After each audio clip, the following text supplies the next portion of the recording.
TCS presents the Penn State Football Show. This show is brought to you by your 40,000 Westinghouse neighbors in Pennsylvania who make products that use energy efficiently.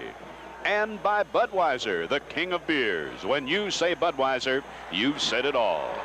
And by Rockwell International, where science gets down to business. It's the Penn State Nittany Lions versus the Pitt Panthers. Hi, everybody. I'm Ray Scott. George Paterno is here. 40 degrees, they tell us it'll be when the kickoff occurs just a moment or so from now, and a wind gusting up to 25 miles an hour. But a capacity crowd is on hand. The field is in excellent shape for the renewal of this great and traditional rivalry. George, what do you expect? Well, Ray, the wind will have a definite factor in the game, and it's part of the kicking and the passing game. Penn State, ranked #1, being challenged by an interstate rival, Pittsburgh. It should be one heck of a football game. One of the interesting aspects of the game, of course, as always when Pitt plays Penn State, former teammates are across the line from each other. Former high school rivals are across the line. Players have been, of course, recruited by the other school. Added up to this, to the fact that the two schools are both in the state of Pennsylvania, and you have what we stated a moment ago, a great rivalry. We'll be back with the kickoff right after this. The shimmering you see on this winter day is caused by heat, a very little heat. But Westinghouse has developed a way to take heat out of the air and bring it into the home. To heat homes, the Westinghouse heat pump can extract heat from winter air. It can reverse itself to air condition. Industrial heat is recovered by a larger heat pump. There is unused energy all around us, made usable now by Westinghouse, a powerful part of your life. When you say Budweiser, when you say Bud, you said a lot of things nobody else can say. When you say Bud, you say you care enough to only want the king of beers. When you say Budweiser, you said it all. This is what the steam engine looked like 200 years ago, when James Watt tripled the work it could get from coal. Today, it's urgent that we get more work from all our energy resources, and Rockwell International is stepping up to that challenge with technology. Coal. Rockwell Technology is turning it into gas and oil, and helping coal flow through pipelines. Oil and gas. Rockwell Technology is helping find it, tap it, cap it, control it, meter it, and move it. Nuclear energy. Rockwell Technology is in every nuclear power plant in America, with valves, recombiners, safety systems. Rockwell is exploring ways to capture energy from the sun, wind, water, and deep inside the earth. And Rockwell's at work in energy management. Energy is one of the sciences of Rockwell International, where science gets down to business.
Penn State kicks off with a following wind, and there will be no return.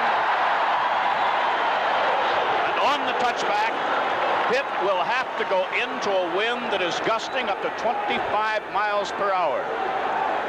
Penn State's first, we're looking at the offensive performers for the University of Pittsburgh. Number 2, their great running back, Rooster Jones. Cliff Moore will be starting as a flanker, number 81. Gordon Jones, their great receiver. Wide receiver, Rick Trocano at quarterback. Freddie Jacobs, 44. This is Freddie Jacobs breaking a big one. Run out of bounds by Carl McCoy and Rich Malott. Bob Gruber is the right tackle. Dan Fiddler is the left guard. Walt Brown is the center. Matt Carroll, one of the guards. Mark May starting at left tackle. First down, Pitt at the Pitt 37-yard line. This is Jones. Out to the 43-yard line, brought down by Lance Mell. So I think we've been surprised already in the first 2 plays, George, that Pitt did not go to the air and elected instead to run the ball with Jacobs and Jones. Well, Jacobs and Jones are both very quick backs. They run their veer offense. They popped the first one, made a big gain on it. Let's see what happens with Penn State now. Gain of 5, 2nd and 5 at the Pitt 42. Moore to the right, Jones wide to the left. Gordon Jones. There was a false move by the left tackle, Bob Gruber, number 64, and we'll have the announcement by referee Bill Parkinson in a moment. The legal procedure, of course, covers a multitude of sins. In that case, it was a false start. So instead of being 2nd and 5, it will be 2nd and 10. Penn State's defensive front 5, Joe Lally, 84, Matt Millen, 60, Tony Petruccio, 99, Bruce Clark, 54, Larry Kubin, 74. Number 8, Rick Trocano, is the sophomore quarterback from Brooklyn, Ohio. He is Moore to the right and Gordon Jones to the left. 2nd and 10.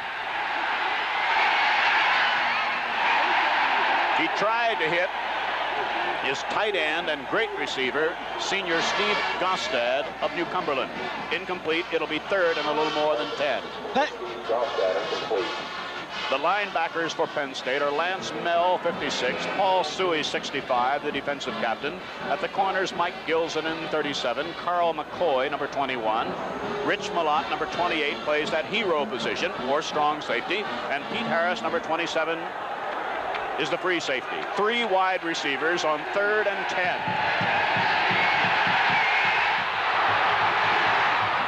Thrown away with great pressure being applied by Larry Kubin. It is 4th down and punt formation time for Joe Gasparovic. Ray, Pittsburgh seems to be contented to go with a rollout type of passing game. Larry Kubin contained the play beautifully. No receivers there. Threw the ball away. Into the wind, Gasparovic punting to Gooman.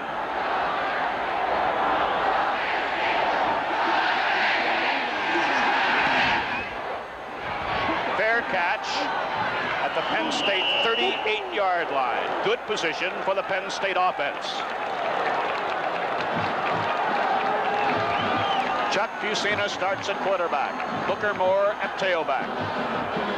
Hi, Mom, he says. Max Suey at fullback. Bob Bassett will be one of the wide receivers, except he will not be a wide receiver now. Scott Pitzke is starting, but Donovan is starting in place of Bassett. Suey the fullback, Booker Moore the tailback. Here goes Donovan. And a fine defensive play limits that to about a 5-yard gain by Dave DeCiccio, the defensive end. There's the Keith Dorney, the big tackle, All-American. Eric Cunningham, another one of the seniors. Chuck Carell. Jim Romano starting at right guard. Jim Brown at right tackle. And Irv Pankey at tight end. That last play gained 4. It's 2nd and 6. Booker Moore went in motion. We haven't seen that very often. Rumble!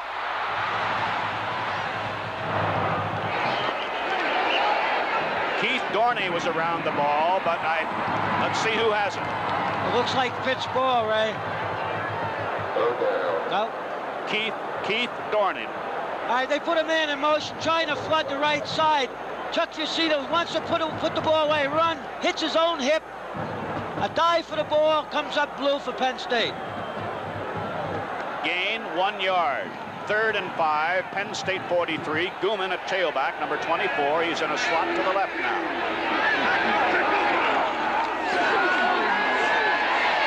Gooman, first down.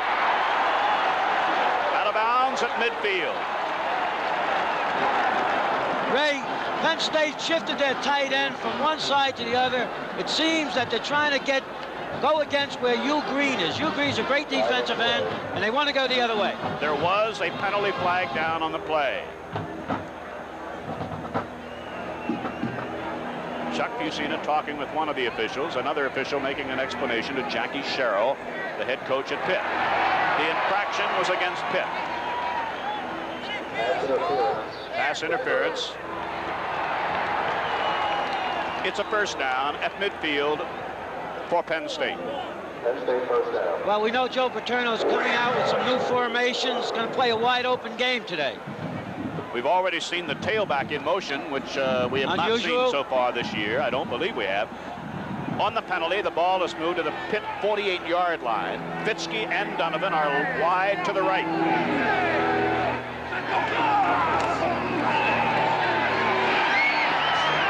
Fitzke at the Pitt 34-yard line, tackled by linebacker Al Chesley. Brad Scoville now, number 80, checks in. And conceivably, Penn State will go with 2 tight ends. Yes, only the one wide receiver, Bassett. Scoville on the left, Hankey on the right, 2nd and 4 at the Pitt 29-yard line. Here comes Gooman. First down at the Pitt 21-yard line. Cornerback JoJo Heath shoved him out of bounds, and Jack Sherrill is, needless to say, just a bit concerned. All right, Penn State goes to 2 tight ends, showing us a lot of formations early in the games. Just a pitch sweep, gets great blocking from the whole right side of the line. Gooman runs for the sticks, gets the first down. Now Scoville goes out. Both Bassett and Fitzke are in. First down, Penn State at the Pitt 21-yard line.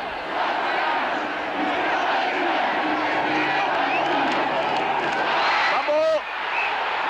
Pitt has it at the Pitt 25-yard line. Bill Neal, sophomore from Collegeville, recovers a fumble. So Penn State has fumbled twice and has lost the second one of the 2. It's just a simple fullback slant into the wide side of field. Now they shifted Pankey to the short side. I thought they'd run into the tight end. Apparently they did not. Lose the football. Pitt's ball. So now it'll be Pitt with the ball with their sophomore Rick Tricano, number 8. Larry Sims is in the backfield, number 25, along with Rooster Jones, number 2. This is Rooster Jones, got away from Cuban, but Rich Malott, number 28, came up to make a fine play and no gain. And Jones, who has been hurting, is forced to leave the game. Well, the Rooster had one of his feathers hit that time. This Malott's playing great football. Benji Pryor, a tight end, number 84, comes into the lineup. Number 20, a wide receiver, Willie Collier, comes in. So Gosted goes to the sidelines. Gordon Jones to the right, Willie Collier to the left. Jacobs and Sims are the running backs. 2nd and 10, Pitt at the Pitt 25. Fumble! Penn State has it. Pete Harris. But that man Cuban again. He makes things happen. Rick Donaldson, by the way, was in the secondary for Penn State, number 92. This is just an option play. Tricano has nowhere to go. Now watch Donaldson right here. He puts the heat on. Tricano forces the pitch to Jacobs. Up comes Harris. The ball's kicking around, and it's the blue ball for Penn State.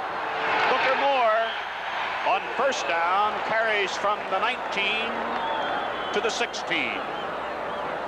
We better identify some of these Pitt defenders for you. Up front, the before-mentioned Hugh Green, 99. Bill Neal, 76. Dave Logan, 78. Jerry Boyarsky, number 68. Dave DeCiccio, number 35. The defensive back field. Lynn Thomas at one corner, 47. JoJo Heath at the other corner. Jeff Delaney, the free safety. Mike Balzer, the strong safety. 2nd and 7. Here goes Suey. To the 10-yard line where it'll be 3rd and 1.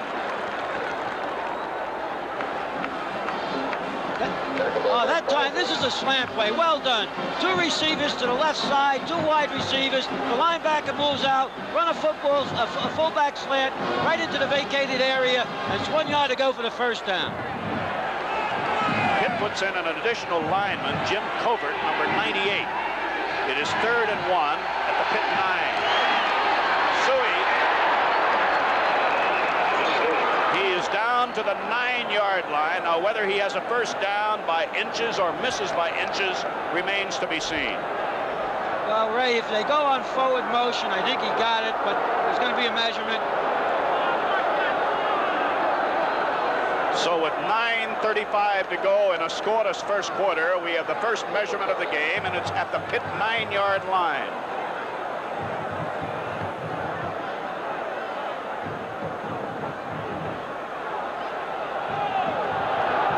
Short by a foot. They're going to go for it. Gilman comes in as Penn State will go for the first down. Scoville comes in. Torrey comes in. Short yardage offense.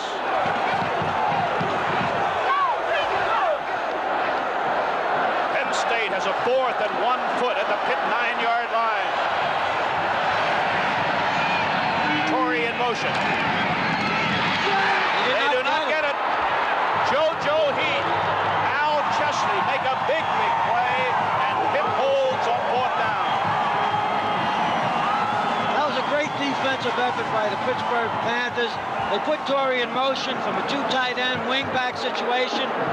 Chesley and Heath both fired into the gaps, stopped them short of the first down. So Penn State has been stopped on the loss of a fumble, has been stopped now on a great 4th play defensive effort, 4th down defensive effort, and Pitt has the ball at the Pitt 10-yard line, 1st and 10.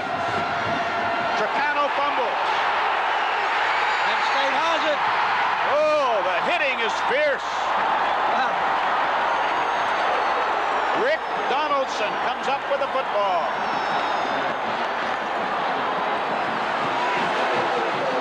This is the type of a game you separate the men from the boys. This is fierce. It's a bad exchange, but everybody's firing out, taking the most of their opponent as they can.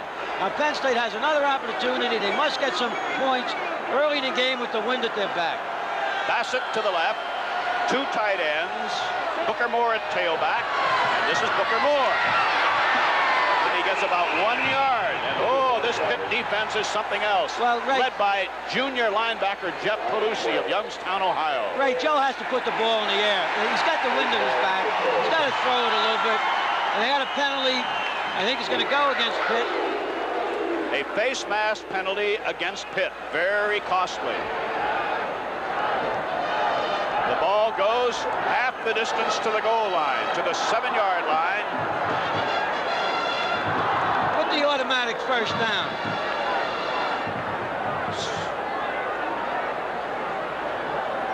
Pitt has just been penalized for grabbing a face mask. It is 1st and goal at the Pitt 7-yard line for Penn State. That was Pankey who just moved to the right. Here goes Mike Gilman. Gilman gets 2 very tough yards to the 5-yard line where it will be 2nd and goal. Well, that time they shifted Irv Pankey again to the short side of the field, away from the great defensive end, Hugh Green. Ran right at Pankey. Gilman made a tough 2 yards. It's going to be awfully tough for Penn State to get in from this position without putting the ball in the air. Torrey checks in at fullback. He's in there in addition to Suey and Gilman. So it's a short yardage offense. And Torrey goes in motion. Suey to the 3-yard line. And it's going to be 3rd and goal and warming up across the way. Matt Barr. Matt Barr needs 1 more field goal to set an NCAA record of 22 in a year. It is 3rd and goal at the Pitt 4. I I beg your pardon. They were able to pick up the first down. I beg your pardon. First and goal at the Pitt 4. Torrey in motion. Suey gets it most a yard, if that much, and cornerback JoJo Heath, linebacker Al Chesley stops Suey. Well, Pitt's up there tight. They're in the gaps. They're firing a little kind of a rollout delay pass to the tight end, or it seems it would go. I'm looking for Joe to put that ball in the air.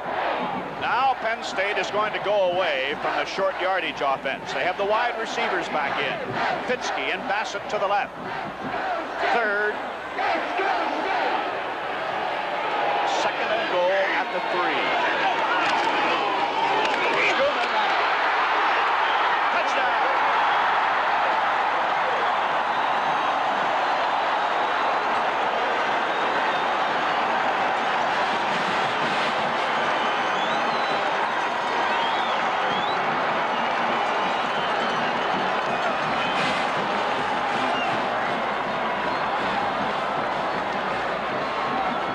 With 7:22 left to play in the first quarter.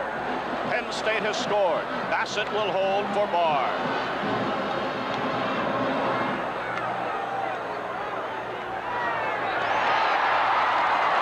Penn State 7.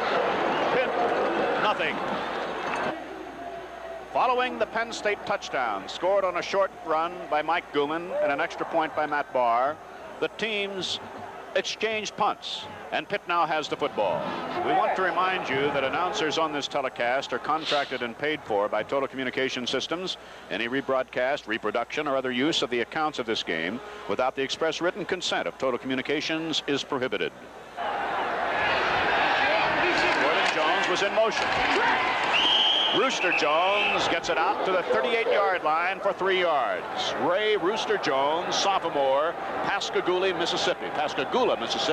Matt Millen, Tony Petruccio make the tackle.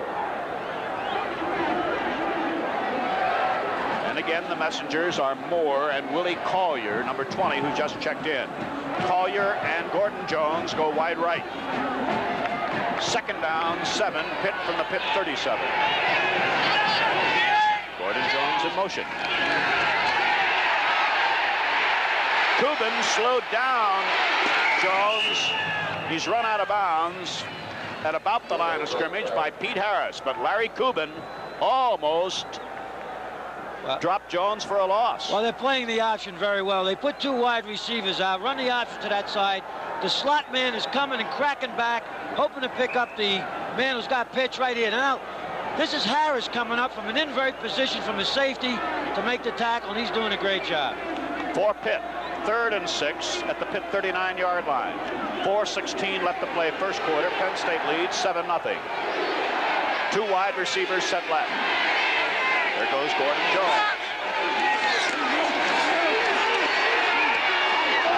Ball tipped and almost intercepted.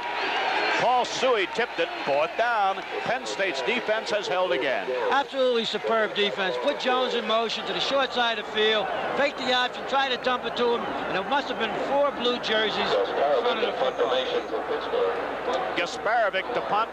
Gooman again to receive the punt.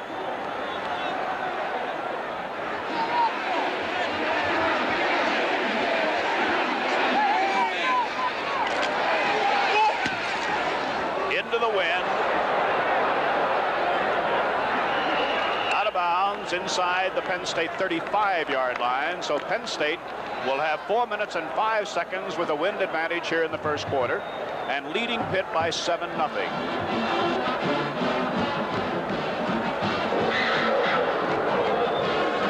Across the field, Joe Paterno. And George, your brother must have thermal underwear on. Otherwise, he has to be a very cold man.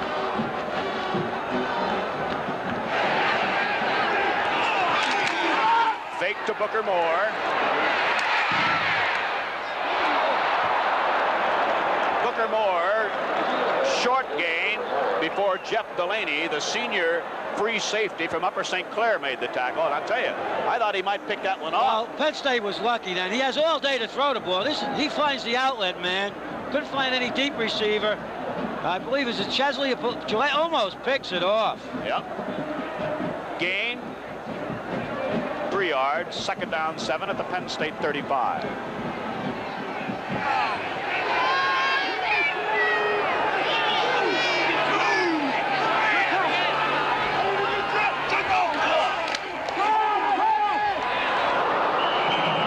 Tried to hit Fitzke on a little slant, and the pass misfires, and it'll be 3rd and 7. Well, they had a double on Scott. I didn't understand why Chuck went out that way. Again, we talked at the top of the show. I believe the people who are going to catch the ball today in significant situations will be the tight ends on both sides. Gorstead or Pryor for Pitt, and Pankey or Scoville for Penn State.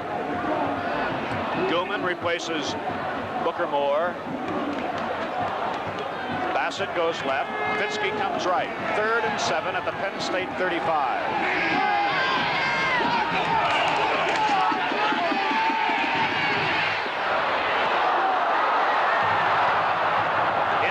For Gooman, almost intercepted by Mike Balzer. It is 4th down, and Pitt's defense is doing a good job. Well, definite passing situation. Chuck comes straight back here, no fake it, a draw play. Now, Irv Pankey was a little delayed. I thought they could hit him. Tries to hit Gooman coming on a post. It's a little high. The wind took the ball. Almost an interception. JoJo Heath stands at the Pitt 30. Fitzke to punt. 3:11 left, 1st quarter.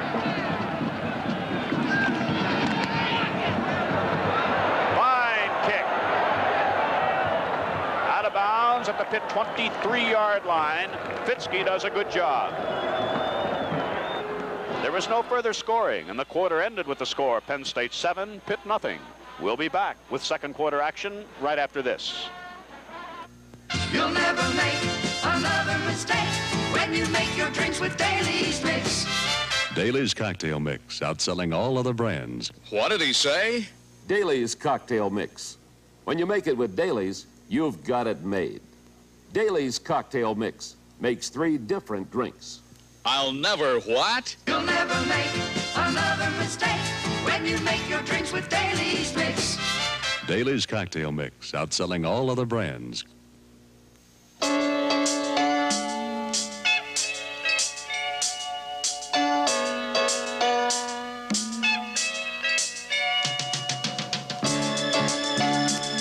A truly enjoyable vacation at Toft Trees. Ideal for conventions, business meetings, parties, or just relaxing. You won't want to miss it. Toft Trees Country Club and Lodge, State College, Pennsylvania. Ray Scott here for the Penn State TV network. We've expanded this year so that we may bring the excitement of Penn State football into your homes. In support of this expansion, we ask for your help by joining our support club. With your membership, we'll send you one of these classic items of your choice: a Penn State sun visor, a tassel cap, a serving tray, or a Joe Paterno LP album. For your membership card, just send $11 to the Penn State TV network, 890 Constitution Boulevard, New Kensington, Pennsylvania, 15068. Solar power. We've been using it to power spacecraft. Someday, solar energy will take its place with other fuels on Earth. With this first solar-heated school, Westinghouse scientists are working to bring that day closer. With solar homes, and for the future, large systems for collecting and concentrating solar energy. We must depend on coal and nuclear energy for the foreseeable future. But solar progress is underway now at Westinghouse, a powerful part of your life.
a short Scott Fitzke punt. Last play of the first quarter. Pitt has the ball. Penn State 41-yard line.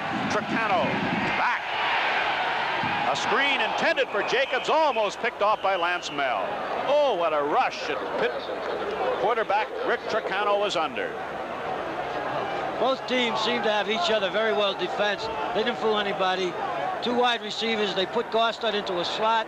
Jones to the short side wide, tried to screen off. Penn State was waiting. All right, Willie Collier brings in the play now, number 20. Two wide receivers to the left. One of them is Garstad, the tight end. 2nd and 10.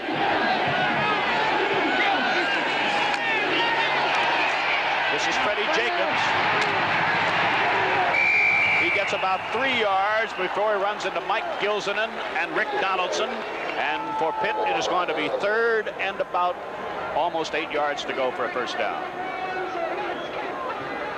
Well, Donaldson does a great job fighting off the block of the tight end Garstad. They put Garstad in the slot, try to crack back on Donaldson, but for that play to be effective, they must pick up the man who's responsible for the pitch, and that's either the halfback or the corner, the safety man, and Pitt hasn't done that so far.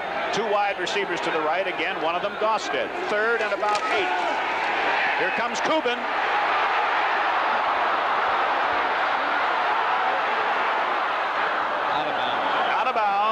Tricano throws the pass out of bounds, and again the rush from that Penn State defense forced Tricano to throw in a hurry. It is 4th down, and Gasparovic now will try to pin Penn State deep.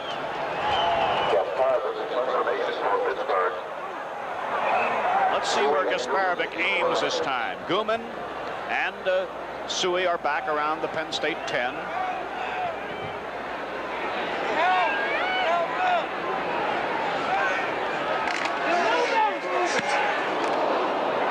Near block. Fine punt inside the Penn State 10-yard line. So now Penn State must face a very good Pitt defense and a very strong gusting wind. Gasparovic comes to the sidelines after a fine punt. You know, Pitt's only lost 2 football games, to Navy and to Notre Dame.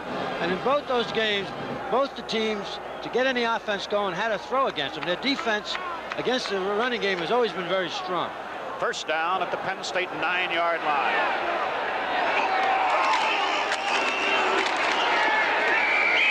Suey is able to get it across the 10 to about the Torrey to about the 11-yard line. Number 39, Torrey, coming in at fullback. Gain 2 yards, 2nd down 8. Now, they bring in Scoville in, and they're taking Fitzke out. They're going to go to a 2-tight offense. I wouldn't be surprised they try to get some kind of a crossing pattern to one of the tight ends, try to make that first down. 2nd down, 8 at the Penn State 11.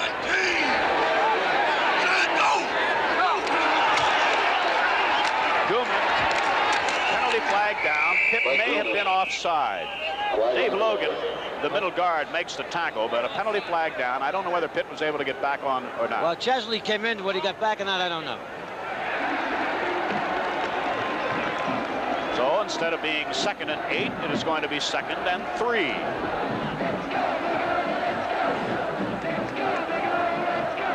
.25 left to play in the first half. The only score of the game came after an exchange of fumbles, and Mike Guman scored from 3 yards out. Both teams are playing very conservative so far. Pitt was just penalized 5 yards. Penn State has a 2nd and 3 at the Penn State 16-yard line. Guman, first down. Out to the 23-yard line, where Al Chesley and Mike Balzer make the tackle. Well, what's happening now, the strategy of Penn State shifting the tight end Pankey from one side to the other is paying off. There was a penalty flag down, George. Just now spotted it. Pankey made a great block, so did Torrey. Good running, but it looks like it might be to Val. It is against Penn State.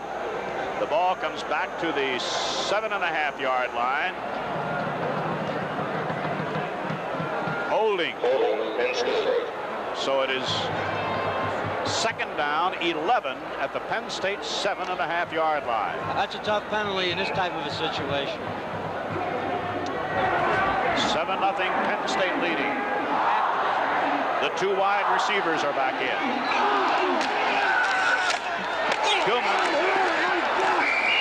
lost his footing at around the 14-yard line, where it will be third down and about 5. Your attention, please. Will Don Schoch please report to the first aid? Are you surprised that Penn State is not throwing right now, George? Well, at this particular field position, you know, you say, well, he's playing conservative, he's sitting on a 7-point lead, but I still say before this game's over, they have to open up.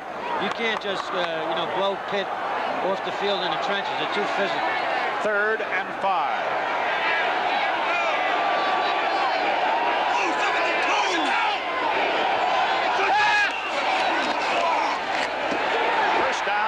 At the 23-yard line.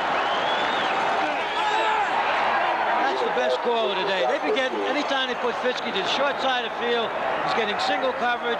The halfback was off. He just did about a 4-yard turnaround. They got the first down. Torrey now checks back in at fullback in place of Suey. Mike Newman stays in at the other running back spot. Very far. Gets about 3 yards. Ran into Jerry Boyarsky, a sophomore.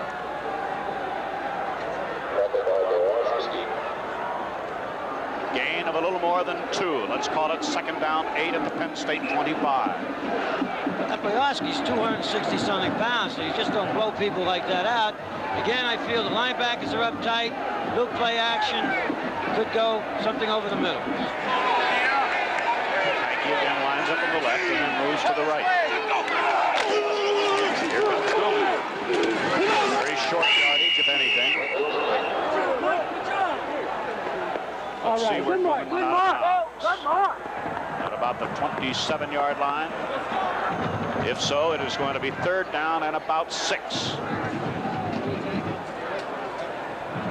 Well, 3rd and 6 is a tough down to pass because they know it's coming, and they might come with the draw or the screen or the fake of the draw and screen off that. But second down is a better down to throw in a situation like this. The two wide receivers are out to the near side, Bassett and Fitzke.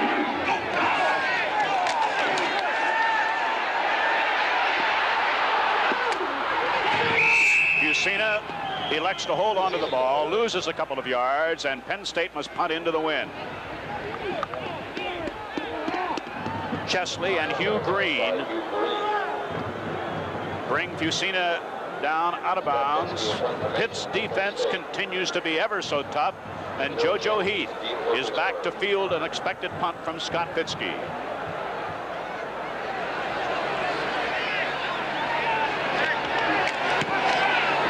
Into the wind. Out of bounds near midfield. So once again, Pitt is going to have excellent field position. Remains to be seen how long this tough Penn State defense can hold off the Pitt Panthers. Well, you can't put them under pressure constantly. They've played absolutely a near-perfect game so far. Let's see if they can continue. Following a Penn State punt, Pitt has the ball at the Pitt 49-yard line.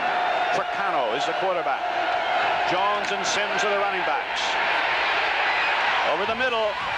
Almost intercepted by Pete Harris. Steve Gosted, the intended receiver, fell down, and it's going to be second down. Change defensively for Penn State.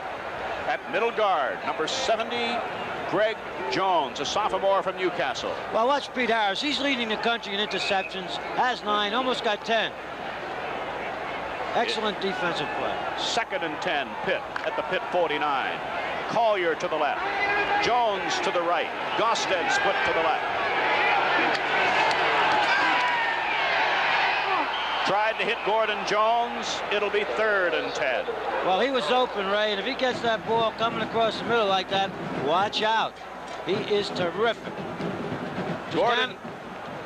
Excuse me, Ray. Rick Tricano is 1 out of 10 for 6 yards, mostly because of the Penn State defense putting all that pressure on him. Brian Kistner now will be defensive back number 5, number 47.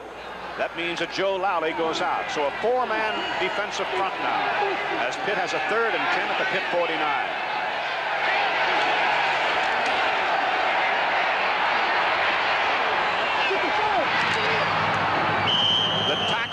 is made close to a first down on Jones by Suey and McCoy.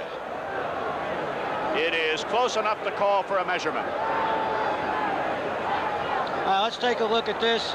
Watch Gordon Jones puts a nice move on Carl McCoy, gives him one legal chuck, breaks off to his left. The ball's right on target, makes a good reception. Down he goes, and it's very close to the first down. Measurement for the first down. Gordon Jones from North Versailles.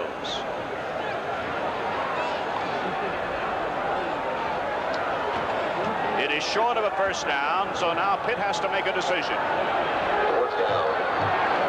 Well, they almost have to go for it to get some momentum going. They have had practically no offense today. Fourth down and about a foot to go for a first down. Penn State went for a first down around the Pitt 10-yard line on fourth down and did not make it. So some 78,000 fans start to really come up with a clamor with 10:58 left to play in the first half. Pitt's first big gamble of the game. Penn State leading 7-0.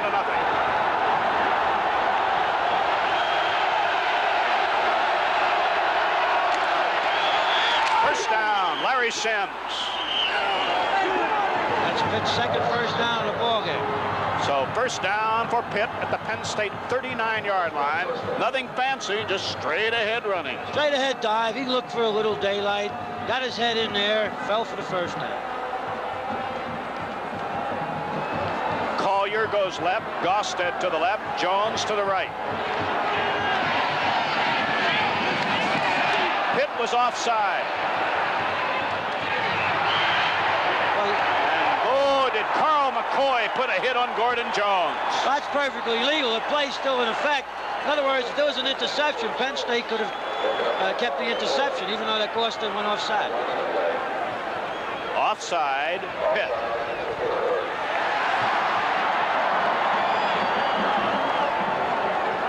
So it will be 1st and 15.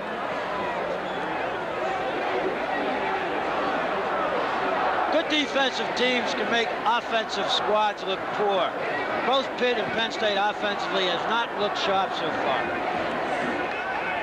Cliff Moore, the junior wide receiver from San Francisco, brings in the play. He will line up to the near side, as will Jones. So no receivers to the wide side of the field. Unbalanced line. That was Gordon Jones in motion. Larry Sims trying to get outside. And a loss on the play, and Larry Cuban, Matt Millen put tremendous pressure on Tricano. Larry Cuban forced the runner deep. Picture defense. That's what when we say a defensive player makes things happen. Now, Millen put pressure on, but Cuban forced him to pitch the ball so deep that the defensive secondary had plenty of time to come up and throw him for big loss. Now it is second down and 18 at the Penn State 47-yard line. And again, Penn State goes to 5 defensive backs. Here he comes. Here comes a rush. Was the pass complete? If so, it was a tremendous completion to Willie Collier at the Penn State 36-yard line, despite great pressure by a blitzing Carl McCoy. Now watch Willie Collier. They blitz Carl McCoy. Now Collier comes into the vacated area, across the middle. Tricano just got the ball off. He made a super catch. Pitt has a 3rd down and 7 at the Penn State 36-yard line. And as far as the Pittsburgh Panthers are concerned, this is their biggest play of the game. Collier to the left. Moore and Gosted to the right. 3rd and 7.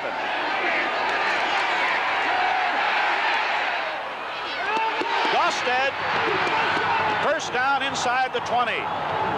Made a fine catch.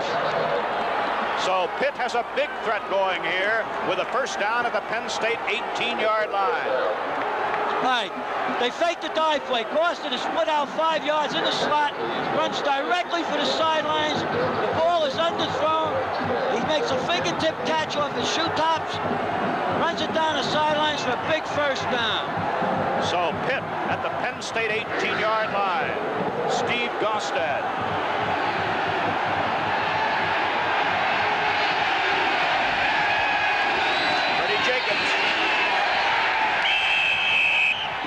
couple of yards just beyond the, not quite to the 15-yard line, where Paul Suey makes the tackle.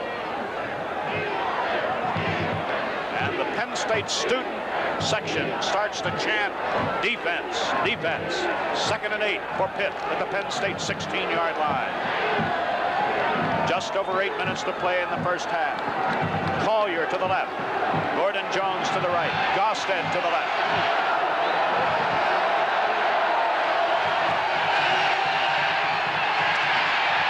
Wide open. Touchdown. Gosted. Pitt is within 1 point of a tie.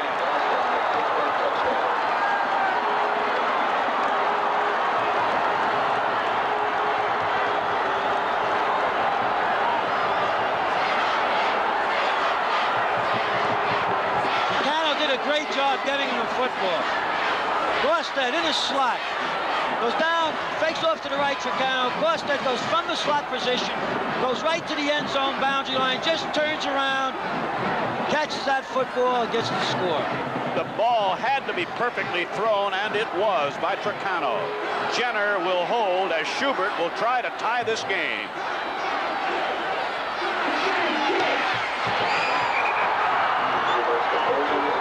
For a jam-packed Beaver Stadium, we have a tie at 7 with 8:09 left to play in the first half.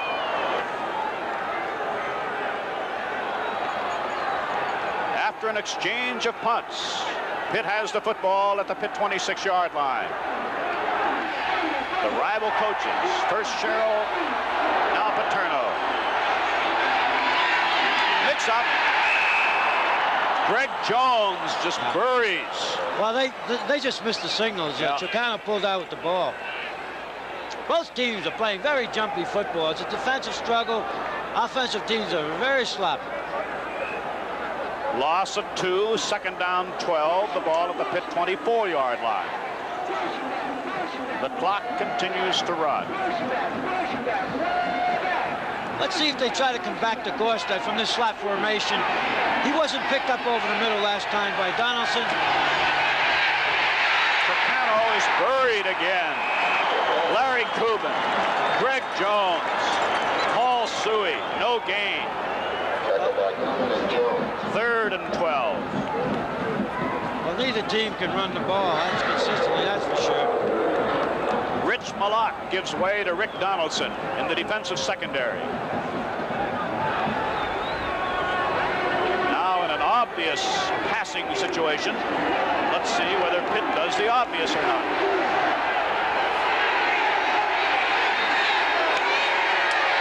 Here comes the rush. Thrown away. Tremendous rush by Rick Donaldson. 4th down. So again, Penn State's defense is tremendous. Well, Ray, would you believe so far Pitt has only accumulated 36 yards rushing, and Penn State has only accumulated 42. Joe Gasparavic, the punt to Guman and Suey with 2:28 left to play in the first half. They might go for the block. Here they come. It is down by Pitt at the 40-yard line of Penn State. Now, Penn State has pretty good field position here with 2:19 left to play, and a belated penalty flag goes flying right there. It's against Penn State. Mickey Urquhart is escorted to the sidelines by one of the officials. For what reason, I do not know. The flag was thrown well after the ball was down.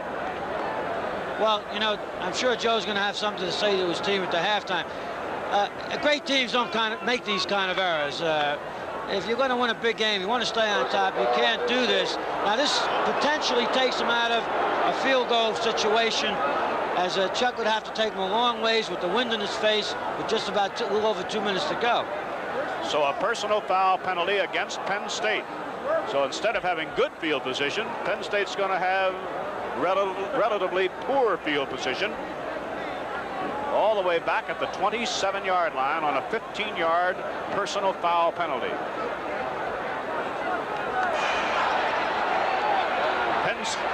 Penn State from the Penn State 27-yard line.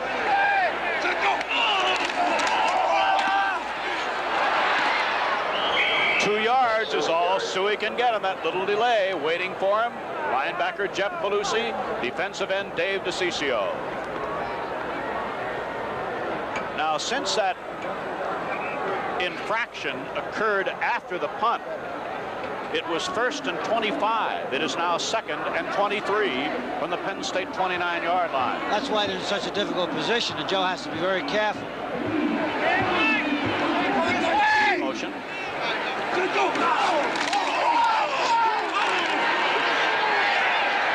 Fitzke at the 45-yard line. Absolutely a super catch.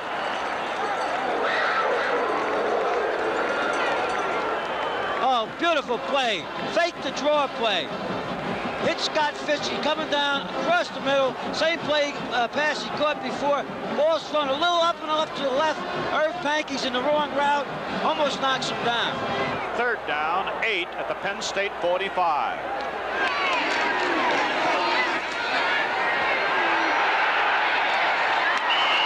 Tried to hit Pankey. Pass incomplete. 4th down with 1:05 left to play in the first half. I thought he could have run for that one. Possibly he didn't see it.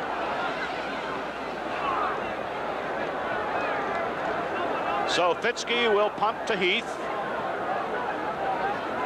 Scott Fitzke, proclamation. With only 1 minute and 5 seconds left to play in the first half. Another fine punt into the wind. Heath at the 22-yard line, and he gets it back about 5 yards to the 27 or 8-yard line. Now let's see if Pitt puts the ball in the air in the closing seconds of the first half. One thing for sure, both coaches will have a lot to talk about at halftime. Well, they got to get these guys revved up a little bit on offense. I mean, it's right now it's just a defensive struggle with a lot of good punting. Rich Malott, number 28, is in at the hero position right now. He started the game, was injured slightly, left in favor of Rick Donaldson, who played very well. Brewster Jones gets it out to the 31-yard line. Now, Penn State has 3 timeouts remaining if they elect to take them, but it would appear that both teams are going to be content to let the first half end as it stands, 7-7. Jones picked up 3 yards that time. It is 2nd and 7 at the Pitt 30.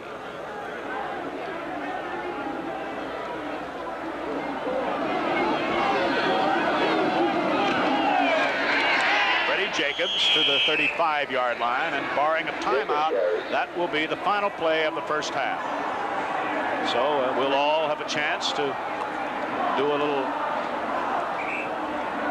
guessing as far as what the rival coaches will come out with in the way of different strategy, if that would be their decision in the second half.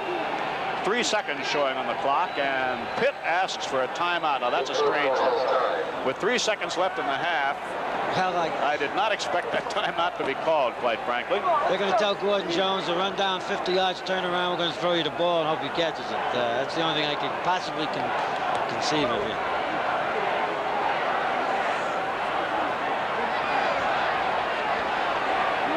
So Penn State's touchdown, which was scored first, came after an exchange of fumbles, and the second fumble in that series gave Penn State the ball deep in Pitt territory, and Mike Gooman carried it in for the touchdown.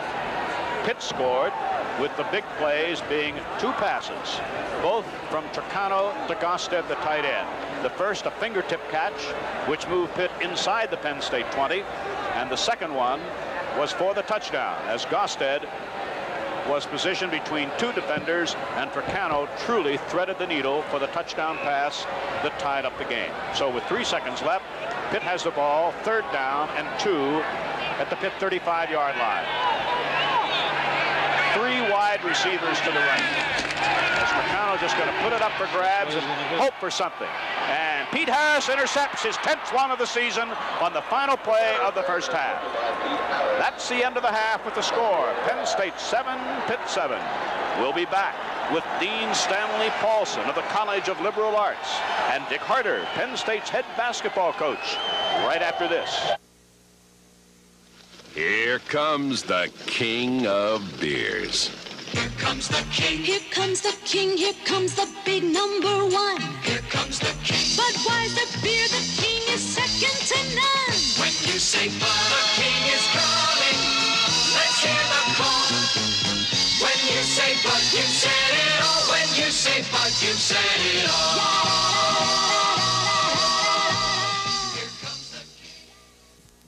I'm Ray Scott, speaking to you for the TCS Satellite Network. I'm honored to be able to share with you the action-packed sports programming offered through the TCS Satellite Network. I'm delighted that you're with us today, and I hope you're enjoying today's event. After all, that's what really is important. And we're interested in what your thoughts are. Drop us a line. Write TCS Satellite Network, 890 Constitution Boulevard, New Kensington, Pennsylvania, 15068. We'll be waiting to hear from you.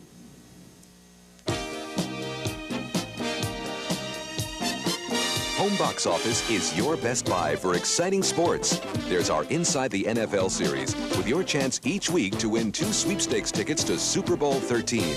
Join us this season for live college basketball action and relax in the comfort of your own home for Hollywood's finest. Whether it's nerve-wracking suspense, touching romance, or bubbling comedy, Home Box Office presents new movies every week. Unedited, uncensored, and without commercials. HBO is the best seat in the house for the largest variety of specials, showcasing America's favorite entertainers, just as they perform before sold-out audiences across the country. There's more entertainment this fall than ever before. Call your local cable company and order Home Box Office today. Discover why we say HBO is something else.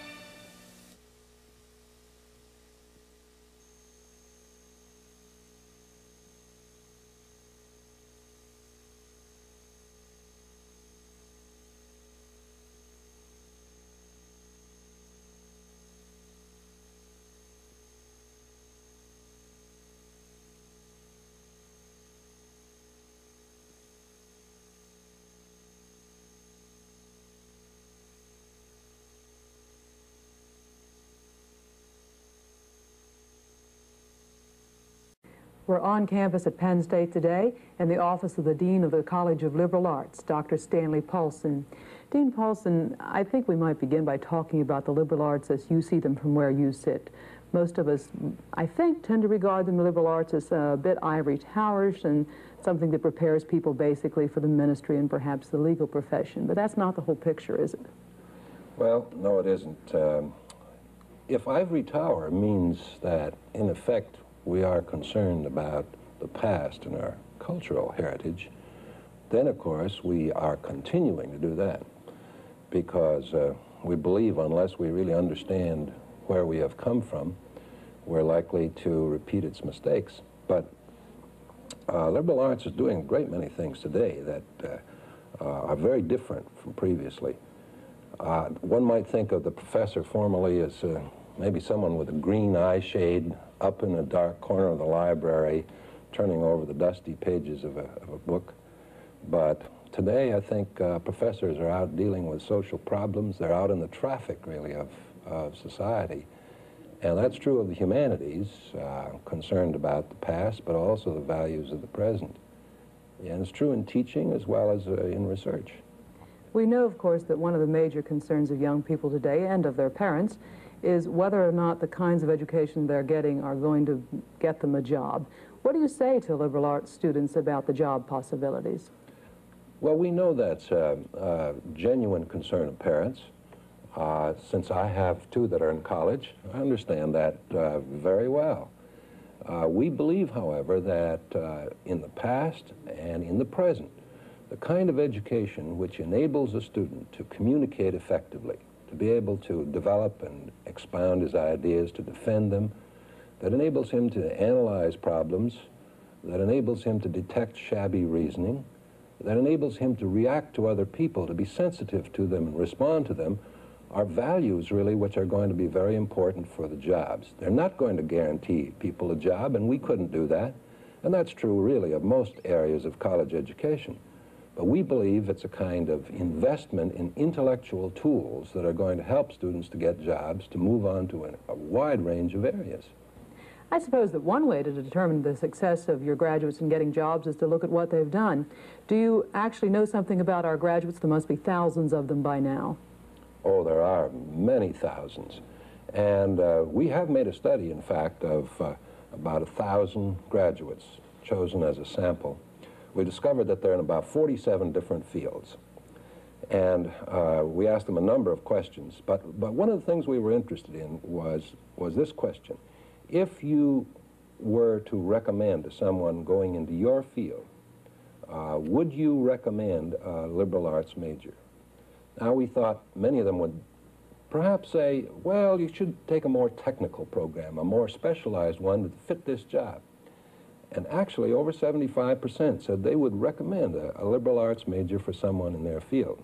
That pleased us, obviously. Are you saying, Dean Paulson, that we might all benefit from a liberal education? Absolutely. And I think it's showing in many places. We've had, for example, from the College of Business Administration, encouragement to develop in philosophy courses in business ethics, because they realize the importance of that for people who are going out today. We've had from people in medicine. We have a humanities program in the medical school. And we've had from them the encouragement not only for doctors themselves, but for public health nurses and others, encouragement to develop medical ethics, because they realize that this is important to what they're going to do as professionals in their field. But it's not only true of people in the college ages, really, at every age. We've had on campus this summer, for example, some people over 65 years of age in the Elder Hostel program. And what are they interested in? They're interested in literature, interested in philosophy, they're interested in aspects of society and ethnic studies that they never had a chance to learn. And all of these really are elements of liberal arts, and so we believe that they're good for a lifetime. Dean Paulson, I think you've convinced us that the liberal arts are not only alive and well, but here to stay. At least they should be. We've been on campus at Penn State today with the Dean of the College of Liberal Arts, Dr. Stanley Paulson.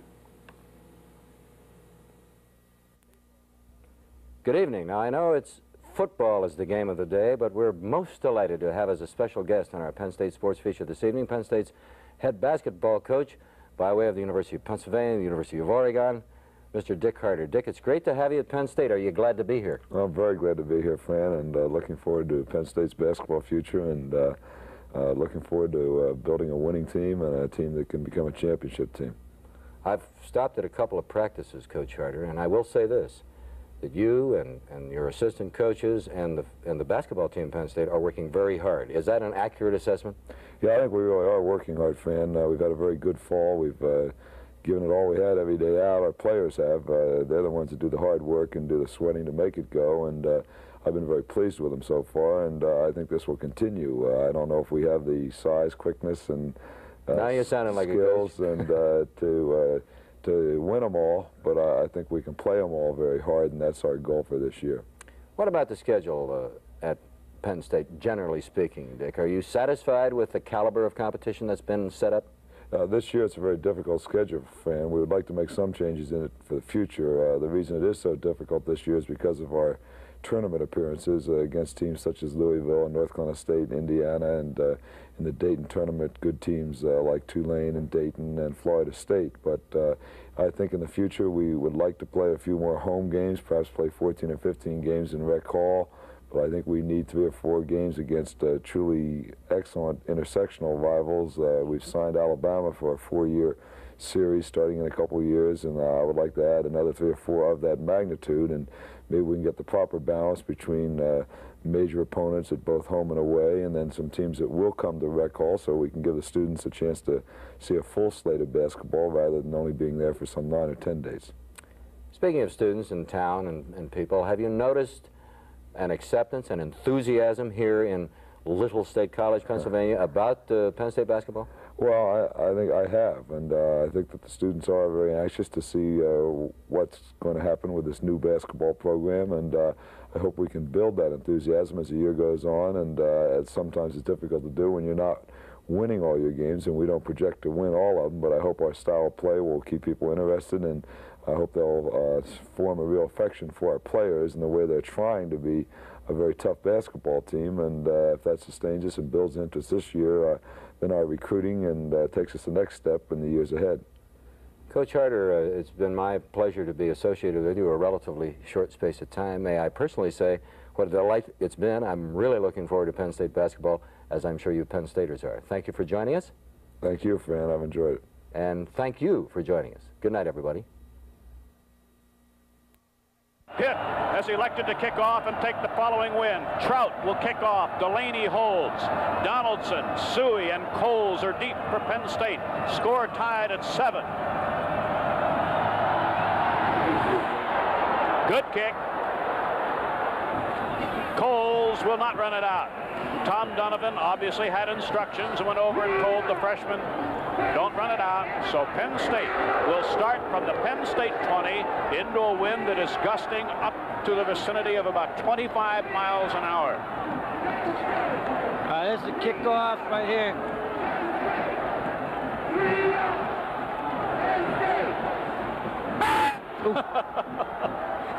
What are you doing to me, pal? All right.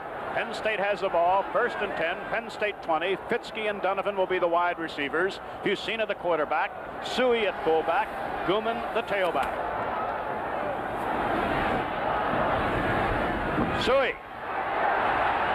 Suey gets almost 5 yards on 1st down. Well, Logan and DeCiccio make the tackle. There's the senior. As we look at Pitt's front line, Boyarsky, Logan, the middle guard, Bill Neal, the sophomore, and Hugh Green. The linebackers, Pelusi for 1, 2nd and 5. Gooman. And despite it being a power type of run, no gain on the play. Boyarsky and Neal, the 2 tackles. We continue to look at the Pitt defenders.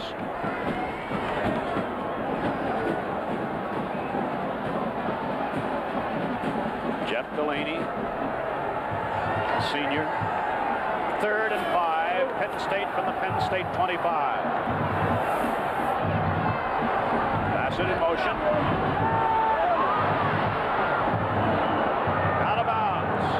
For Fitzke, 4th down, and Penn State will have to punt to Pitt. Well, this is why Pitt wanted to win. Let's see if it works out to their advantage.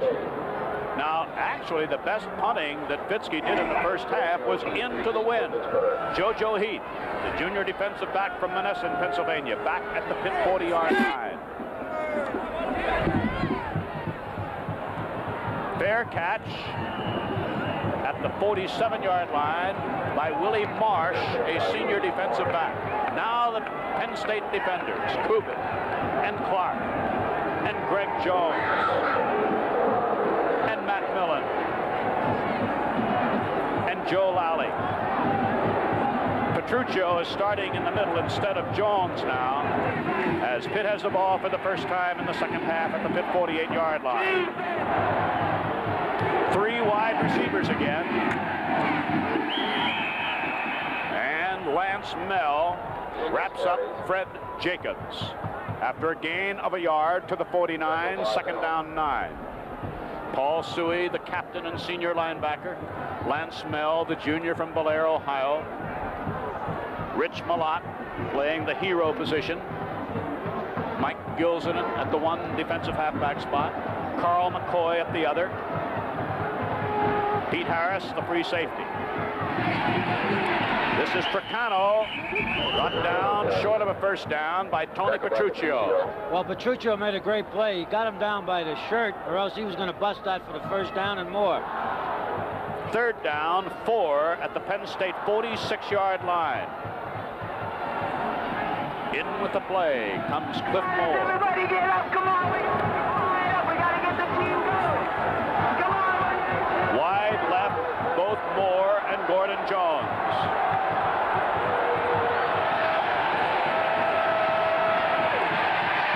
Fricano has a 1st down. All the way down to the Penn State 26-yard line. So there's a change in Pitt strategy. Instead of pitching as he did in the first half, he has run 2 keepers now. Well, they must have figured Penn State's overplaying the pitch. Told the quarterback to keep the ball. Got a nice seam, ran it for a big first down, and Pitt's looking sharp in their first series on offense. So first down, Pitt at the Penn State 26-yard line.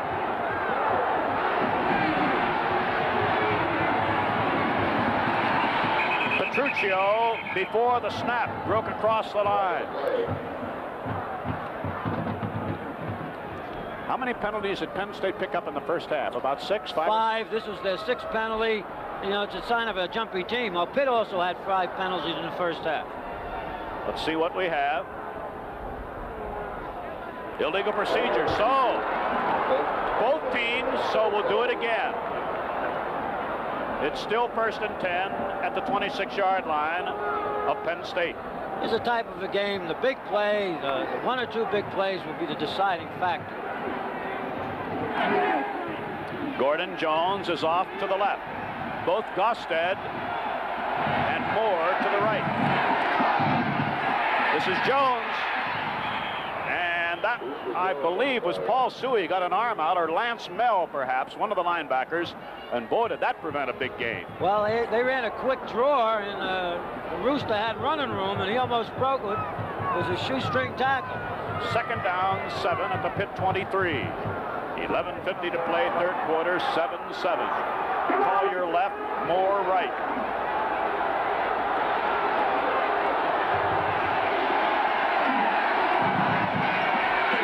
There goes Jacobs.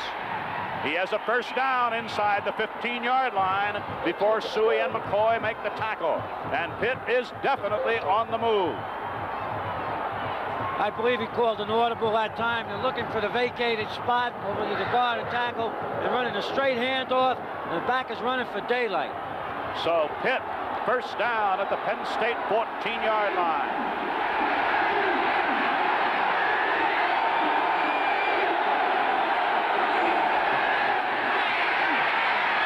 Jacobs. Pete Harris makes the tackle after a gain of about 3 to the 11-yard line. Larry Cuban almost made the tackle for a loss. Well, Larry went a little too low. If he stayed up a little higher that time, would have had him for a big, big loss. 2nd down, 7 at the Penn State 11.5-yard line. Underdog Pitt, trailing 7-0 early, tied at 7-7, and now threatened to break the tie.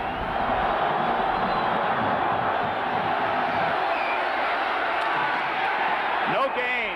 Matt Millen pins down Rooster Jones. It'll be 3rd down. That play might have been run for strategic purposes for a field goal possibility on 4th down if they fail to pick up a first down. I think you're right, Ray. I think they're going to throw the ball. You know, the closer you get to that goal line, the tougher it gets, especially against a great defensive team like Penn State. Larry Sims comes into the backfield, number 25. Kistler comes in as a 5th defensive back. It is 3rd and about 8 at the Penn State 12-yard line. Let's see if they go back to Gosted, their tight end, who's made the big catches for them. He's throwing incomplete. He tried to hit Cliff Moore. It is 4th down, and Mark Schubert will try to break the tie. Now, Schubert has been successful 7 out of 10 times as we watch the play again. Oh, let's take a look at this. This was one of those plays. I'm just going to lay it up there, try to beat him. The ball is just a little overthrown. After the Panthers forced a Penn State punt, Pitt drove to the line 12-yard line, and on 4th down, Pitt is going to try a field goal. Jenner will hold. 28-yard attempt. It has the distance. It is not good. Not good. Somebody got their hand on the ball, I think, Ray. Let's see if they have it. I thought I saw somebody just deflect it a little bit, take some of the velocity off the ball. Penn State, 1st and 10 at the Penn State 20 following a missed field goal by Pitt. Fumble. Penalty flag down. Fusina picks up the fumble, thrown for a loss by Jeff Delaney. But 2 penalty flags were down, and Penn State's been making a lot of mistakes. Well, something's wrong on the offense a little bit. That ball came up ahead of the count, and they're lucky they didn't get a fumble out of that. Illegal procedure. Penn State declined. Loss of 2. It is 2nd and 12 at the Penn State 18. They're the #1 team in our country. They're ranked that way.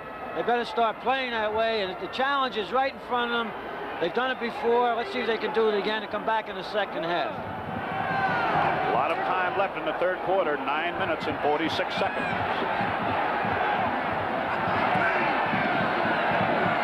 Bassett in motion. Suey breaks 1 tackle, but gets only a yard in the grasp of the sophomore tackle, Jerry Boyarsky. It'll be 3rd and 11. And I'll say it again, this is by far the toughest defense that Penn State has seen so far this season. Matt Suey. I mean, Matt got 97 yards last week, has been held to 19 yards and 13 rushes. He just can't seem to get anything going into the secondary. 3rd and 11. Again, the man in motion.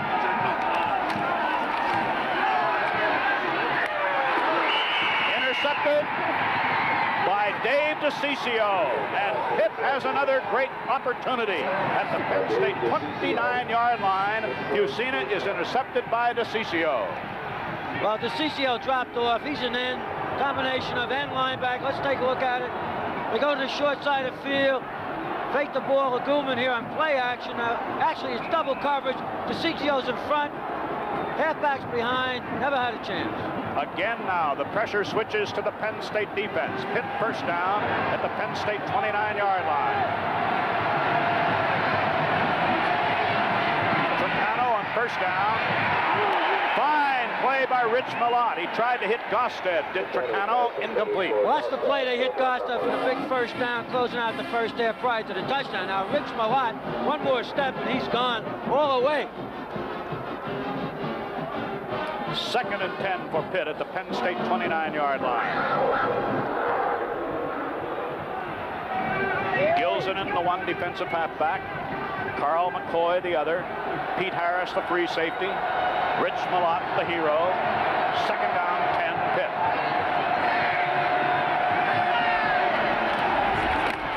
Jones spun down short of a first down, but a gain of about 7.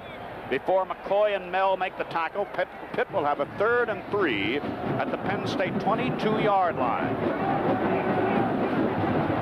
Straight handoff again.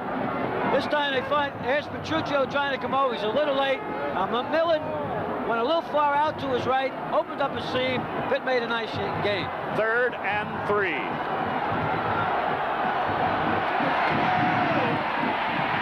Tricano, first down at the 17-yard line. The 2 linebackers make the tackle, but the Pitt quarterback has carried 3 times now in the second half, and he has a first down at the Penn State 17-yard line. Once again, it's up to the Penn State defense to come up with a big play. Pitt is executing their veer offense much better now than they did in the first half. To the left, Collier and Gosted. To the right, Gordon Jones.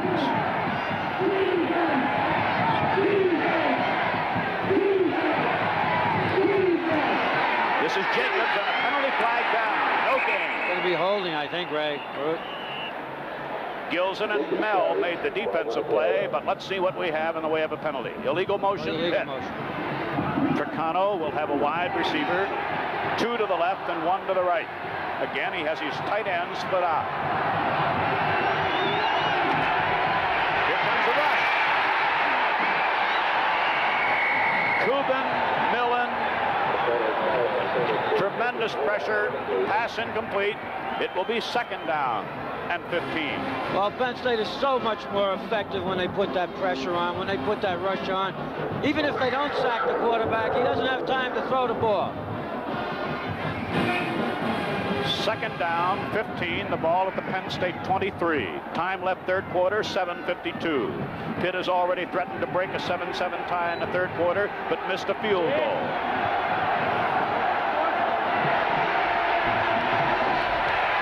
No blitz this time.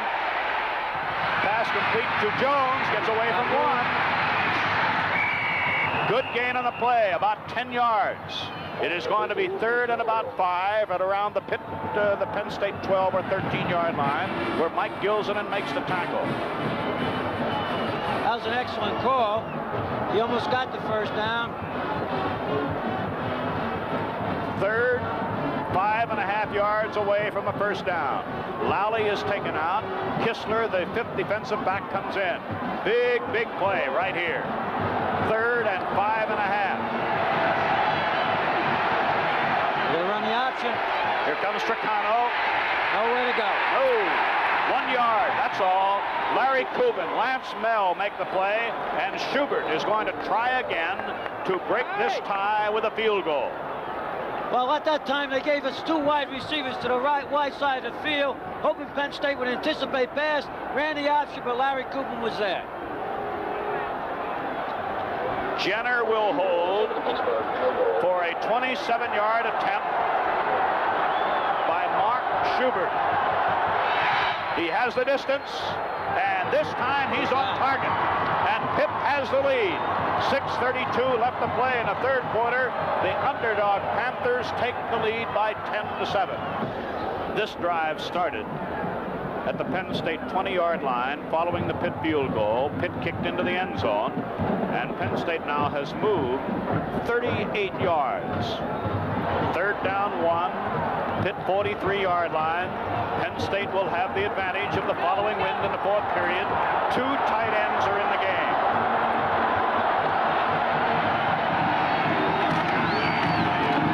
Moore gets the first down. He gets it just short of the 40. It'll be 1st and 10 there for Penn State with 4 minutes left in the third quarter. I tell you, that defensive tackle, Neal, Logan, just about made it. They came tough. Pitt's 2 defensive tackles, Bill Neal and Jerry Boyarsky, are both sophomores. Good-looking sophomore.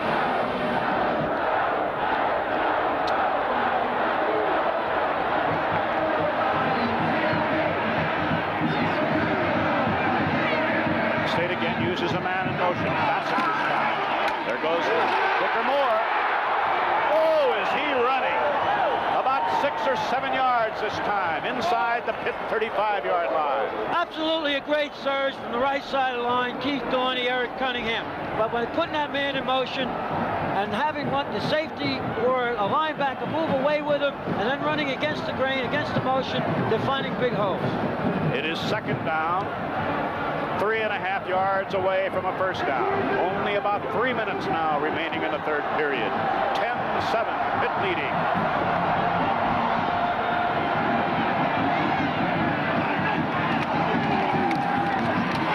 Suey gets only about a yard. Ran into Hugh Green. Maybe no gain. Logan and Green make the stop. Well, Logan's playing a very tough, tight middle guard position. He's nose to nose with Corral, and he's tough, he's strong, he's coming right off the ball, and there was nowhere to go that time. Why not come back with the same play? Because they're making good yardage in that short side stuff. It is 3rd and 4. That play lost a half yard. Big play. Again, Pankey moves from left to right. Here comes the sweep. Here goes Booker Moore. First down. Down to the Pitt 28-yard line. First down, Penn State. All right, now we're utilizing what we do best. Shifted Ert Pankey, ran that sweep. Use the plays that you've been making yardage with before. Make them stop you. Only about 2 minutes will remain in the third period when Chuck Correll snaps the ball to Chuck Fusina.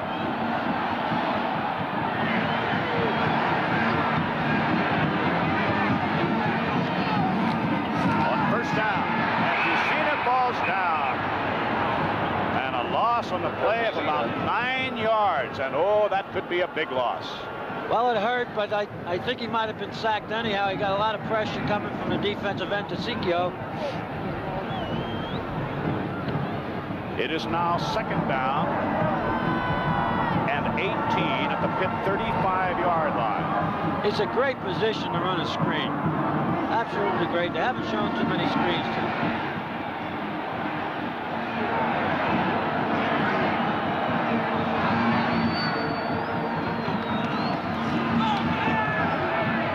There it is. Suey, but Pitt played it extremely well and holds it to a gain of about 2 yards.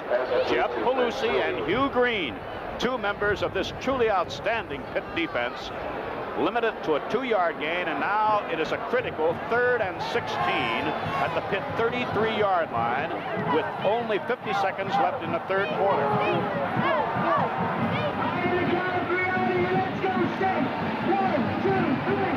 Fitzke to the right.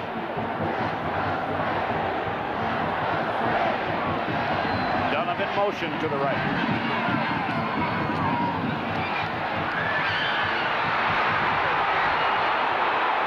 Every receiver was covered. Excellent coverage, nowhere to go. So it is 4th down, and now I would have to believe that Penn State will try.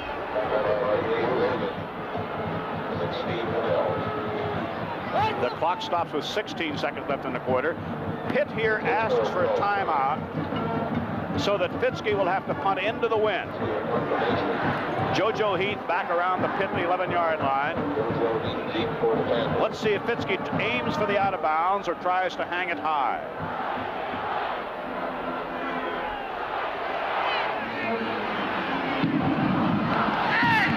Aim for the left corner.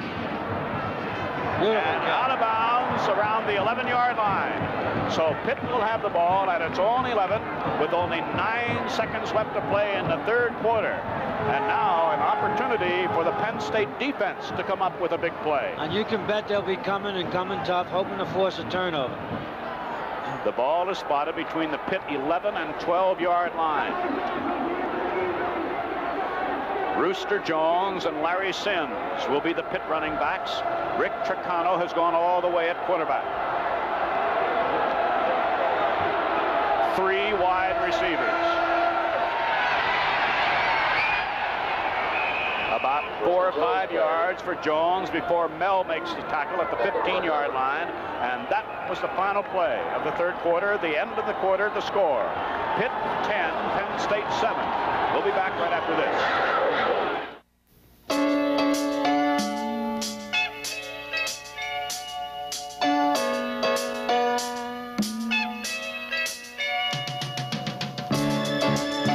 Spend a truly enjoyable vacation at Toft Trees. Ideal for conventions, business meetings, parties, or just relaxing. You won't want to miss it. Toft Trees Country Club and Lodge, State College, Pennsylvania. Look at this luscious fruit. How would you like to get all the fresh flavor of fruit juice without the fuss, just like it's right from the fruit? Daly's flavor is so fresh, it's as though fruit now comes with twist-off caps. The reason? Daly's has never squeezed, crushed, or smashed fruit. Daly's just gives them a little hug. That's what makes Daly's so deliciously different. You know what a little hug does for you. Taste what it does for fruit. Cast iron where you need it, for strength and accuracy. Hardened gears and ball-bearing construction, for long life and dependability. Heavy-duty motors with power to spare. Rockwell builds tools that way for a reason. Because a power tool is only as good as the job it can do, and just how long it can do it. Rockwell, your work can't afford anything less. Ray Scott here for the Penn State TV network. We've expanded this year so that we may bring the excitement of Penn State football into your homes. In support of this expansion, we ask for your help by joining our support club. With your membership, we'll send you one of these classic items of your choice: a Penn State sun visor, a tassel cap, a serving tray, or a Joe Paterno LP album. For your membership card, just send $11 to the Penn State TV network, 890 Constitution Boulevard, New Kensington, Pennsylvania, 15068.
Start of the fourth quarter. Pitt has the ball. 2nd and 7 at the Pitt 15-yard line.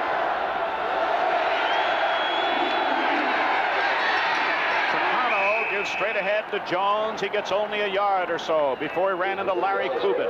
And now Pitt has a big decision, George.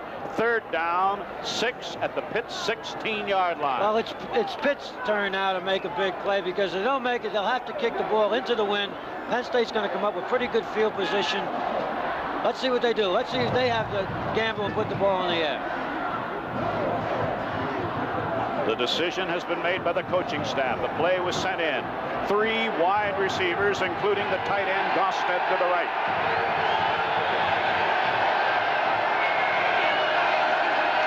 Tricano on 3rd down. He tried to hit Gordon Jones. The pass thrown outside. Jones broke inside. 4th down. And it appears that Penn State will have that good field position that George Paterno talked about as Joe Gasparavic comes in to punt. Maybe Penn State will pull that reverse out of the hat that they used last year on this punt return. Suey and Gooman are standing at the Pitt 45-yard line.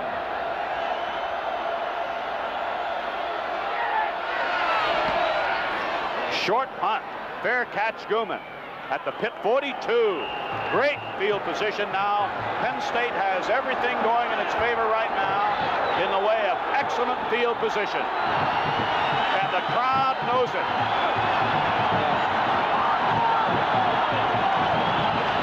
I'll tell you, that defensive team is handing it over to the offense. Said, buddy, here it is. We're in great field position. Are we national champs or are we not national champs? Let's see what you can do. Suey, the fullback. Booker Moore, the tailback.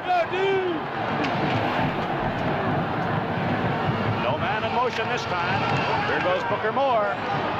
Driving for about 5 yards. 4.5 or 5 to the Pitt 37-yard line. And there was a big surge by that offensive line of Dorney, Cunningham, Correll, Romano, and Brown. They're coming off the ball real well. They did the last series of downs. The big thing now is not to make any mistakes. They've been hurting themselves with penalties. 2nd down and about 6 at the Pitt 37.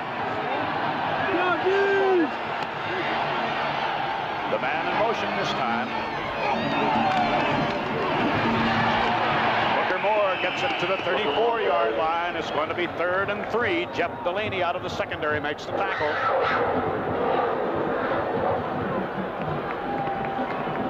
Third down, 3 at the Pitt 34.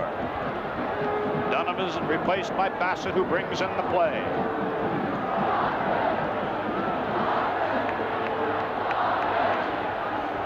The Penn State student cheering section chants offense, offense.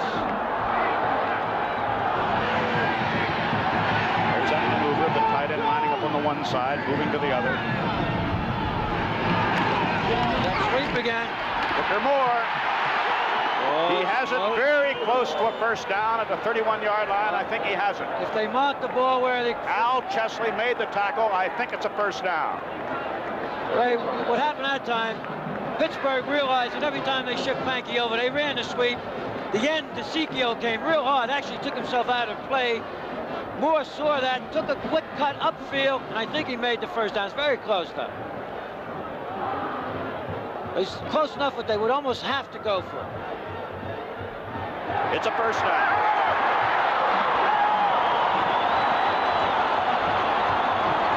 That much time remaining in the game. Donovan brings in the first down play now. As we switch from sideline to sideline, from Sherrill, Jackie Sherrill to Paterno, Joe Paterno. Fitzke wide left. Donovan wide left.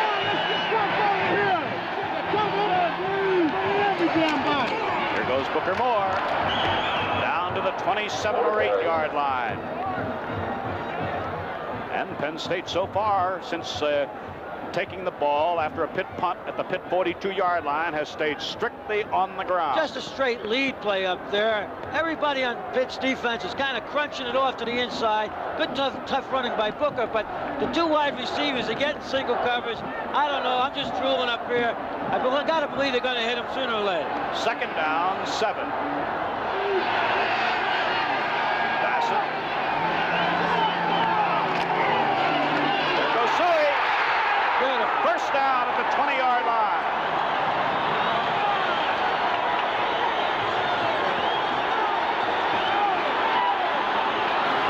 They're on the move. Quick hand off the mat, right up the middle. He found a seam, almost broken. This is Penn State's best drive so far of the game. Bob Torrey replaces Suey at fullback at the Pitt 20-yard line. First and 10, Penn State.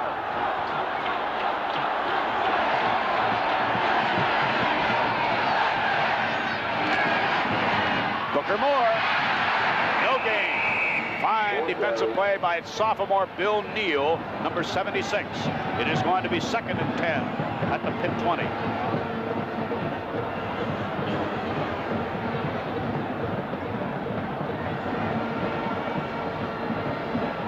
And the seconds keep ticking away. I think, Ray, you're going to see some play action here. Trying to throw the ball possibly to the tight end coming across.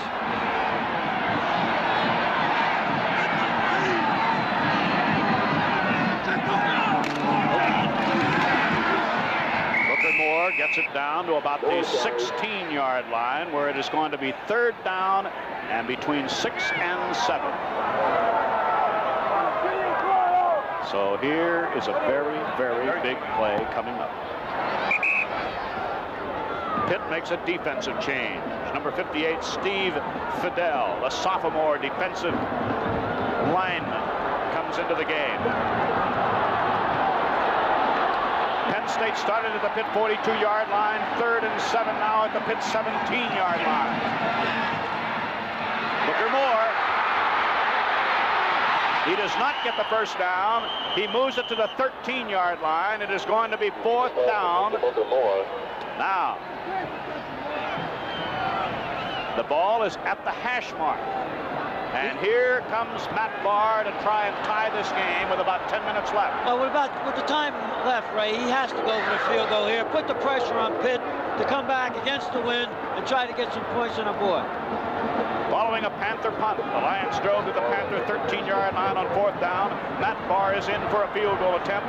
Bassett will hold, 30-yard attempt. Bad snap.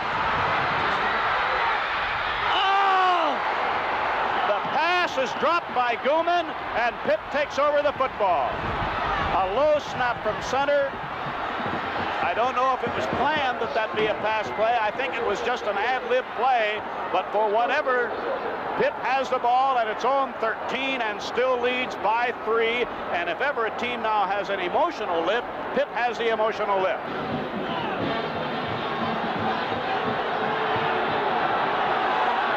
Pitt has the ball following a messed up field goal attempt. Tricano hands off Freddie Jacobs. It's hit down after a gain of 1.5 yards by Mel and Bruce Clark. Here's another look at it. Ball skips to Bassett. Had never had a chance. Bobby, real smart, shows poise, rolls over to his right, spots Schoolman right here. Oh, big first down, almost. So now, Pitt, after a gain of 1, is second and 9 at the Pitt 15-yard line.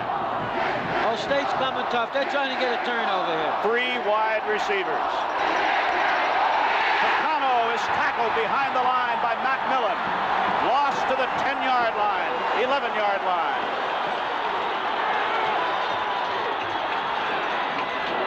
Now, Pitt is forced into a 3rd and 13 at the Pitt 11. And they must be stopped right here. It could be the ball game. Penn State's defense is furious. They're fired up. They will make a big play on the return, I think, if they can hold Pitt here. We'll keep our eye on the clock. 8 minutes and 50 seconds remaining. 3 wide receivers.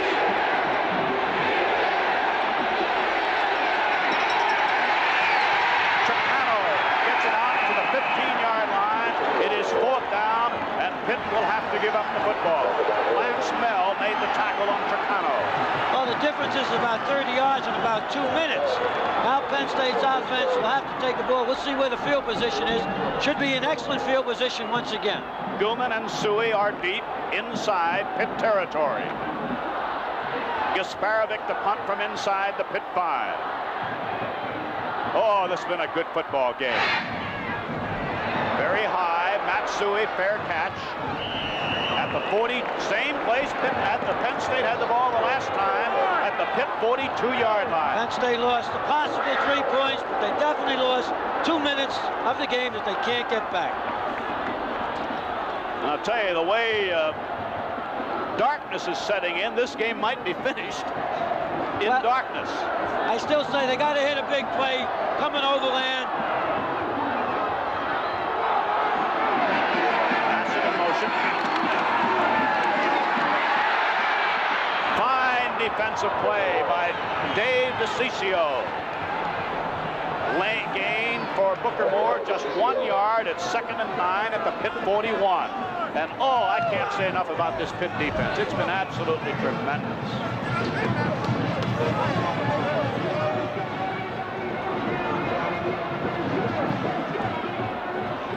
Fitzke goes left, Donovan goes left. Pankey, the tight end, is on the right side. Good protection.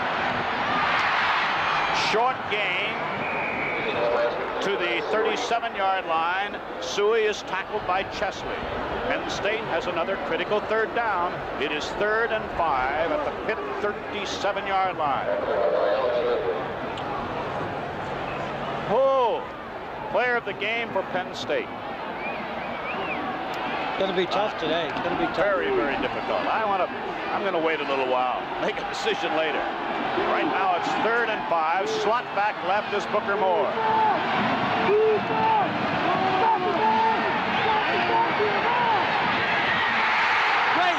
First down, Scoville. Flag down. 22-yard line. There's a personal foul flag is down. It was against Pitt. The penalty flag is dropped against Pitt. I can't say enough about Brad Scoville. Now, they threw the ball to him twice today. He made superior catches on each occasion. He was hit as he caught the ball, made the big first down. A personal foul against Dave Logan, the senior middle guard. The ball goes to the Pitt 11-yard line. Now, the reason that was, they got the extra 15.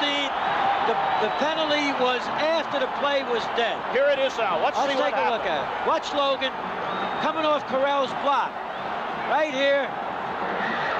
78. Now he takes a shot, a late hit right there with the forearm. But a great catch by Scoville in traffic. First down at the Pitt 12-yard line. That's it in motion. Here goes Booker. Mike Gooman. Mike Gooman to the 7-yard line.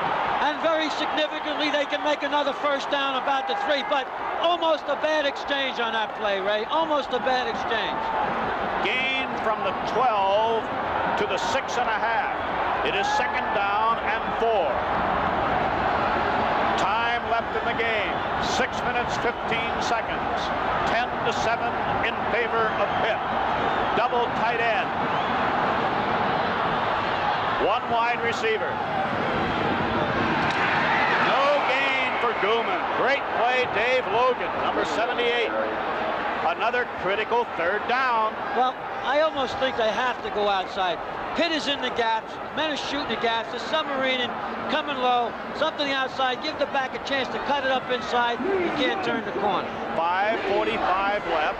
3rd and about 4 at the Pitt 6.5-yard line. They still can make that first down.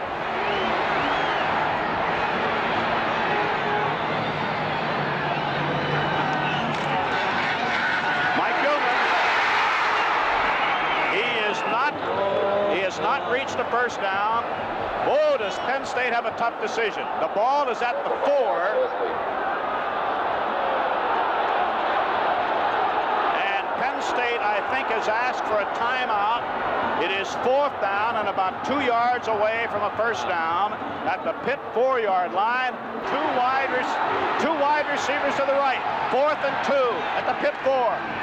Here goes Gooman.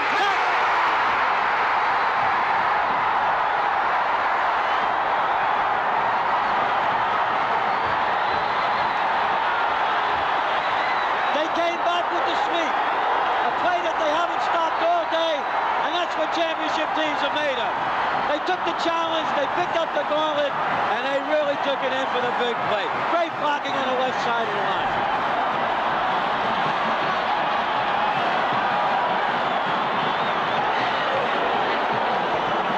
So junior Mike Gooman from Bedford, Pennsylvania, behind Dorney, Cunningham, goes into the end zone.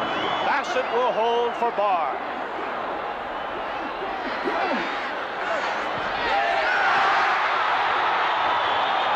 Penn State has a 14-10 lead. 5 minutes and 2 seconds remaining, as Joe Paterno has over and over again disdained a tie. But the point is, this is where their decision to take the win by Pitt in the third quarter has hurt them. Now they got to come back with their win right, the teeth of the win right in their face. Gordon Jones is running it out. Who's got a hole? He is dropped by Tom Wise inside the Pitt 20. Here's that touchdown again. Let's take a look. Great block on the corner by Cunningham. Mike Gooman was not to be denied. He's a great kid to give the football in clutch situations from the end zone. Let's take a look. Let's Cunningham pull, gets a good down block by the right tight end. Suey knocks down a linebacker, and that's a beautiful play. So now Pitt is at its own 18-yard line, 1st and 10. 4 minutes and 56 seconds left to play in the game. Chicano. Look out! Gordon Jones. Remember last year in the closing moments on cold, frigid Three Rivers Stadium? Well, this is a quick pop to Gordon Jones. Have him double covered. He gets chugged right there by Lally, yet he finds the seam. Is he ever dangerous? You got to stay with him. A lot of blue around Gordon Jones from now on. I said last year's game was at Three Rivers. It was at Pitt Stadium. How could I ever forget it? First down at the Pitt 38-yard line. There goes Freddie Jacobs. A penalty flag down. Penn State was may have been offside. No, illegal motion against Pitt. Well, somebody drew them offside. Now, there's a time where Paul Suey, the defensive captain, should say, look, we got 4 minutes left. Let's not do anything reckless, carelessly, or give them the big play. Make them work for it against the wind, and we could win this football game here today. If we do anything careless, they might get a big play on us. The ball goes back to the Pitt 34-yard line. It is 1st and 15, but I must hand this to this Pitt team. After that kickoff, the way they have come out after Penn State's defense, the first couple of plays, they are not giving up. 1st and 15. Tricano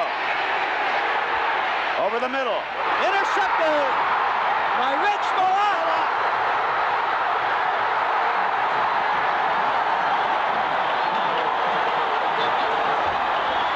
Matt Millen put pressure on the quarterback. Malott intercepts. But this disconsolate Rick Tricano heads to the sideline. It's a great defensive play. They had a double coverage on Jones. They tried to go to Gorstead in the slot, which Malott had, smelled it all the way, picked it off, and as he finished in his career, and a plays a career. Let's take a look. Straight drop action. Here comes Millen, putting the heat on, trying to hit right across the middle. There's Jones, there's Gorstead. Malott picks it off, and Penn State's in command. At the Pitt 26-yard line, 1st and 10. Mike Gooman gets it to the 23-yard line for 2 yards, but 30 precious seconds will go by on the clock. Well, they should take their time coming in and out of the huddle. They're in command of the football game. They must cover the football, not fumble it, not let it bounce loose, or throw any interceptions. They definitely keep it on the ground. Pitt has only 1 timeout remaining. 2nd and 8, Penn State at the Pitt 20.